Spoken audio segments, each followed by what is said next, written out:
Warning, what you're about to hear is an erotic novel by prolific friend fiction writer Chase Clique. Only those strong enough should enter. The book.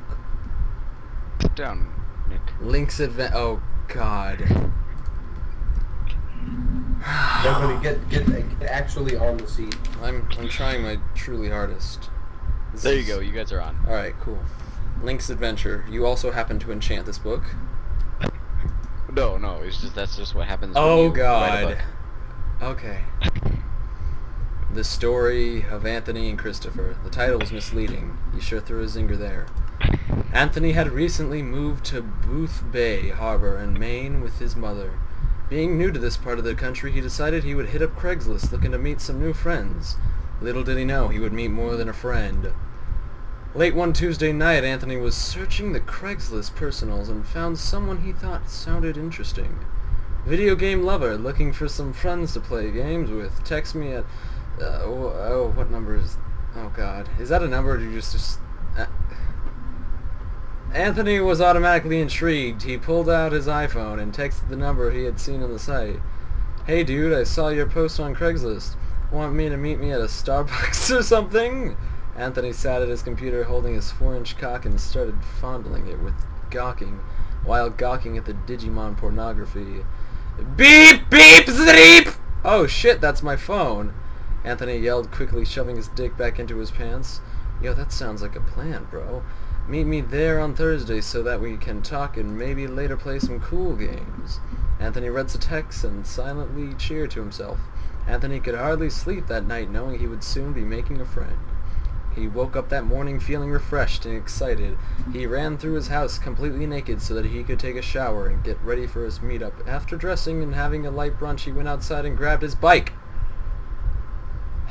He proceeded on his 10-minute bike ride to the local Starbucks. After arriving, he ordered a light mocha, took a seat. He loaded a light mocha and took a seat. Sipping his mocha, he waited for a young man called Chris. Having waited 5 minutes, a young teenage boy entered the Starbucks with a Pokemon shirt and a 3DS in his hand. Anthony waved Chris over and sat him down, and he sat down across from him. Hey Chris, nice to meet you. Nice to meet you. My name is Anthony, he said solemnly.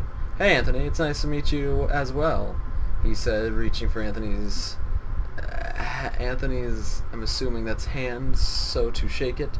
They shook hands and Anthony pulled out his 3DS. Anthony and Chris then sat there playing Monster Hunter 3 Ultimate and having a roaring time. Before they knew it, 7 o'clock had rolled around and it was getting dark. Hey, Chris said, want to come over to my house tonight since I only live like 2 minutes away? Sure, that's cool, he said. Chris and Anthony quickly left the Starbucks and began their short ride to Chris's home. Here it is, home sweet home, said Chris. Oh, your property looks pretty radical, Anthony said, amazed. They placed their bikes against the side of the house and went inside. Chris led Anthony to his basement and sat down in his soft yellow beanbag chair.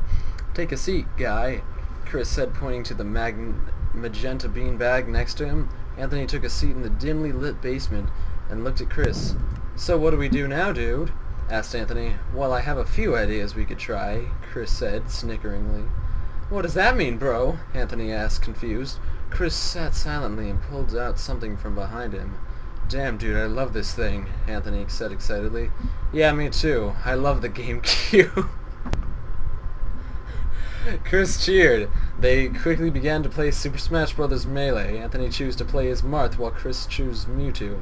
They had a glorious time, and when they finally broke out of their video game haze, it was already 11 o'clock p.m. Hey dude, I'll be right back, Chris said as he headed upstairs. I wonder what Chris is doing, Anthony thought to himself as he sat in the beanbag chair. Chris came back 4 minutes later, dressed completely as Link in his magic armor from Twilight Princess. Whoa, dude, that's cool looking, but, why are you wearing it? Anthony asked, befuddled. Well, you see, I enjoy role-playing, and tonight you're going to be Zelda, Chris said. And for once, Link is going to get some sweet Hyrulean ass. Anthony began panicking, but was unsure what to do. Please, can we talk about this? I'm not really sure I want to do this, Anthony said nervously. Sorry, I'm not missing my chance at this, pal, Chris said nonchalantly. Chris then leaped at Anthony, landing on top of him and quickly taking control.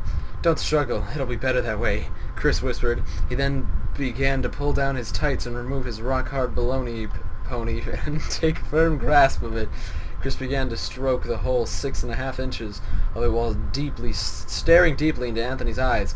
Chris then turned on the radio and started playing Every Time We Touch. Oh yeah, this song is so good, Chris moaned. He then proceeded to flip Anthony over and pull his pants down. Please, you don't want to do this, Anthony said as he squirmed. I'm sorry, but I have to, Chris sighed. Chris then began pulling down Anthony's tight Mario briefs. Chris then plunged his erect log right into Anthony's tight asshole. The pain was awful at first, but he quickly began getting pleasure from Chris's smooth, veiny cock. He began penetrating deeper, harder, and faster. Anthony began to moan along with Chris, unable to resist the dopamine overload in his brain. Oh, God, my family's home right now. Oh my God. I'm coming. I'm fucking coming like a fire hose, Chris yelled. Oh yes, please, right into my tight little ass, Anthony screamed in pleasure. And then it happened. Chris ejaculated so hard that both of them passed out. Little did they both know this was only the beginning of their adventure. Debbie watched the whole scene unfold via the camera she had installed in the basement. To be continued. Wow. So did you like the story?